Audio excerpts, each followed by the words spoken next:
the best way to do that would be to look at the particular asset that you're looking to buy, right? So if I go into Robinhood and I look up SPYI and I say, okay, what the heck is this thing? This sounds crazy. What is this thing? Let's see here. SPYI. It's the NEOS S&P 500 High Income ETF.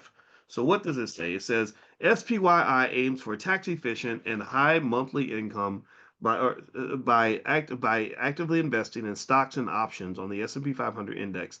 The fund employs a call spread approach to use SPX that uses SPX index options futures contracts. The listed name for SPYI is NEOS S&P 500 High Income ETF.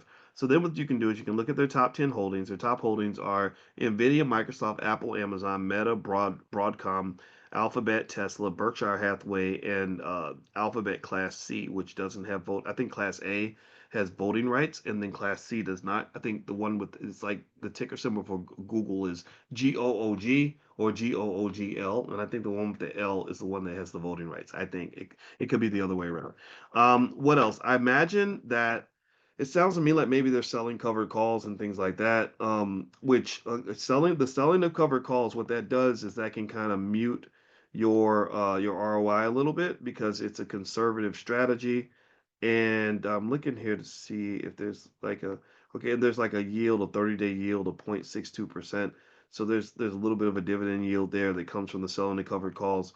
I'm not really so much of a fan of these things, but that's what that means. So every time you see the extra letter changing, it means something about the investment is changing. So ETFs, there's a whole bunch of them, and they all tend to have these themes, right? So they may say, let's create an ETF for people that want to invest in robots, right? That would be bots. Or let's create an ETF for people that want to invest in cannabis. That's like YOLO or MSOS, right? So really, whatever your interest is, you can look and search for an ETF that fits that interest that you have. And I think that that's a lot, that makes investing a lot of fun.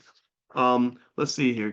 K James, is putting your home in a self-directed IRA a good idea for tax-free growth?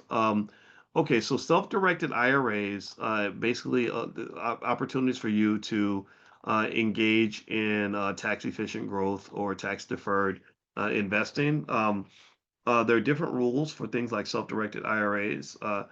I would almost say if you were to put your house in a self-directed IRA, be really careful because uh, when you put assets into your IRA, you can't use the IRA assets for your personal benefit. But the IRA typically, from what I understand, I don't know all the specific rules right offhand, but you can't buy property that you or certain family members actually live in. So I don't think you can actually put your house in a self-directed IRA. And so, because if you do, then that transaction will be disqualified by the IRS. Or it'll disqualify your IRA, which means you're going to owe taxes, stuff like that. So, maybe rental properties might be a way to do a self-directed IRA. You could do that and have the income from the rentals go into the IRA as well, that kind of thing. So the other thing about IRAs in general or self-directed IRAs in particular is that you got to think about liquidity. Make sure that you have assets that you can tap into in case you actually need cash or need money.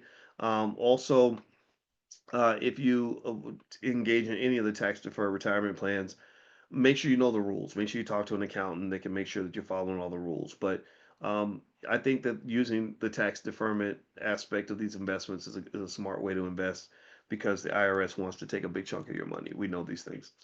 Let's see here. I bought TSLL in my daughter's account and it's doing good. Should I buy more for her?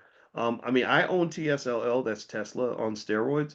I would not just keep doubling down on the stock just because it's doing well. One thing I'll always reiterate is that past performance is not an indicator of future performance.